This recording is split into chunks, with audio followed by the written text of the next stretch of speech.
سوال کرنے والے لوگ ہیں وہ دیوبندی کا لاحقہ لازمی لگائیں گے. مفتی طارق مسعود دیوبندی نے یہ کہا ہے, تو اس کا مطلب ہے کہ فرقہ واریت کو آپ فروغ دے. بار بار یہ لگانے کی کیا ضرورت ہے, دم لگانے کی. ایک دفعہ میں نے کسی سے کہا, حضرت مفتی تقی عثمانی صاحب بہت بڑے عالم ہیں, شیخ الاسلام ہیں, تو وہ کہنے لگے وہ تو حنفی مفتی ہیں, عالم اسلام کے مفتی تو نہیں ہیں. میں نے کہا مفتی اسلام ہی کا ہوا کرتا ہے, اللہ کے بندو, عالم دین اسلام کا ہوا, سب کچھ پڑھتا ہے, وہ فالو ایک فقہ کو کرتا ہے. تو مفتی تقی عثمانی صاحب عالم دین ہیں, صرف فقہ حنفی کے عالم نہیں ہیں. فالو کس کو کر رہے ہیں, حنفی فقہ کو. میں نے کہا یہ تو اس کی علامت ہے کہ جو اتنا بڑا علامہ ہو کے بھی ایک فقہ کو فالو کر رہا ہے, تو اسی سے عبرت حاصل کر لو. وہ یہ نہیں کہہ رہا کہ میری اپنی ریسرچ. اگر وہ عالم اسلام کے عالم نہ ہوتے تو سعودی عرب میں ان کا جو احترام ہے, حرمین کے علماء ان سے سبق پڑھتے رہے ہیں, حرمین کے شیخ حذیفی ان سے پڑھتے رہے ہیں. عرب دنیا میں جو ان کی عزت ہے, جہاں فقہ حنفی نہیں ہے وہاں بھی جا کے دیکھو ان کی عزت. تو وہ اس لیے تھوڑی عزت ہے کہ فقہ حنفی کے عالم ہیں, وہ کیوں عزت ہے, عالم اسلام کے عالم ہیں. لیکن تعصب,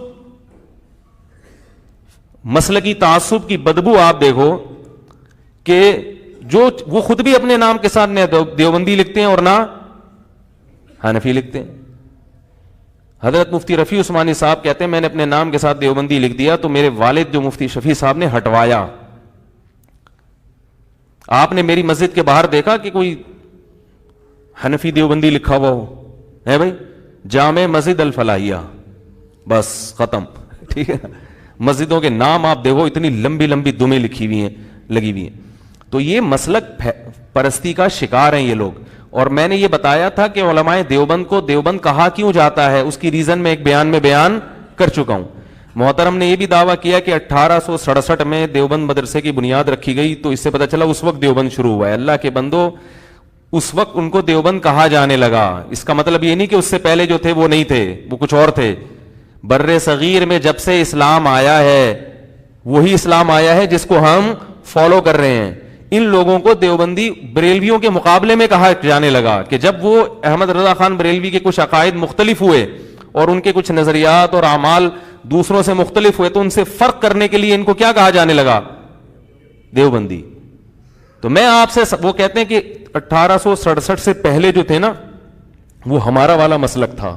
ٹھیک ہے نا, 1867 میں یہ مفتی صاحب جیسے لوگ وجود میں آئے ہیں, کیونکہ اس سے پہلے تو دیوبند کا نام نہیں تھا. یہ ایسے ہی ہے جیسے مصحف عثمانی.